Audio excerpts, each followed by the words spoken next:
കാരുണ്യത്തിന്റെയും കരുതലിന്റെയും നേതാവ്, തന്നെപ്പോലെ തന്നെ തന്റെ ജനങ്ങളെയും കാക്കുന്ന നേതാവ് എന്നിങ്ങനെ വിശേഷിപ്പിക്കാൻ പറ്റുന്ന നേതാക്കളിൽ ഏവരും ഒരേ സ്വരത്തോടെ പറയുന്ന നേതാവാണ് ദുബായ് ഭരണാധികാരി.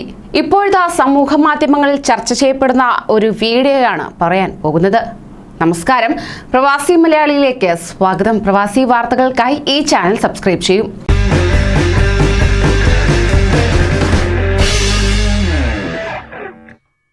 യുഎഇയിലെ ജനങ്ങൾക്ക് എന്നും സർപ്രൈസുകൾ നൽകാറുള്ള ഭരണാധികാരി കൂടിയാണ് Sheikh Mohammed bin Rashid Al Maktoum.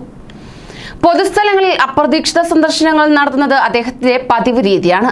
അത്തരത്തിലൊരു സന്ദർശനം കൂടി നടത്തിയാണ് ഷെയ്ഖ് മുഹമ്മദ് ബിൻ റാഷിദ് ജനങ്ങളെ വീണ്ടും അതിശയിപ്പിച്ചിരിക്കുന്നത്.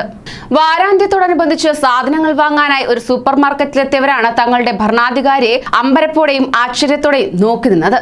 Sheikh Mohammed bin Rashid Al Maktoum വരുന്നത് കണ്ട് സൂപ്പർ മാർക്കറ്റിൽ സാധനം വാങ്ങിക്കൊണ്ടിരിക്കുകയായിരുന്ന യുവതി അദ്ദേഹത്തിന് വഴിയൊരുക്കി കൊടുക്കുന്നതും വീഡിയോയിൽ കാണുവാൻ സാധിക്കും. അപ്രതീക്ഷിത സന്ദർശനങ്ങൾക്ക് പേരുകേട്ട അദ്ദേഹം ഇതിനു മുമ്പും നിരവധി തവണ പൊതുസ്ഥലങ്ങളിൽ പ്രത്യക്ഷപ്പെട്ടിട്ടുണ്ട്. അതോടൊപ്പം തന്നെ കോവിഡ് വ്യാപനത്തിന് മുമ്പ് 2019 ദുബായ് ക്രീക്കിലെത്തി തന്നോടൊപ്പം ഉണ്ടായിരുന്ന ഉദ്യോഗസ്ഥരോടൊപ്പം അബ്രാ റൈഡും നടത്തിയാണ് ഷെയ്ഖ് മുഹമ്മദ് ബിൻ റാഷിദ് ജനങ്ങളെ അമ്പരപ്പിച്ചത്. അന്ന് ഗോൾഡ് സൂക്കിലും ദൈറയിലും സ്പൈസ് മാർക്കറ്റിലും അദ്ദേഹം സന്ദർശനം നടത്തിയിരുന്നു. അതിന് ഒരു വർഷം മുമ്പ് ഷെയ്ഖ് മുഹമ്മദ് നേരത്തെ ചുറ്റിപ്പറ്റിയുള്ള നിരവധി ആശ്ചര്യകരമായ സന്ദർശനങ്ങൾ നടത്തി. ദുബായ് ഫ്രെയിം, സിറ്റി വാക്ക്, ഗ്ലോബൽ വില്ലേജ് എന്നിവ കാണുകയായിരുന്നു. 2017 അന്താരാഷ്ട്ര വിമാനത്താവളത്തിലെ ടെർമിനൽ 3 നിർത്തിയപ്പോൾ അദ്ദേഹം യാത്രക്കാരെ അത്ഭുതപ്പെടുത്തി.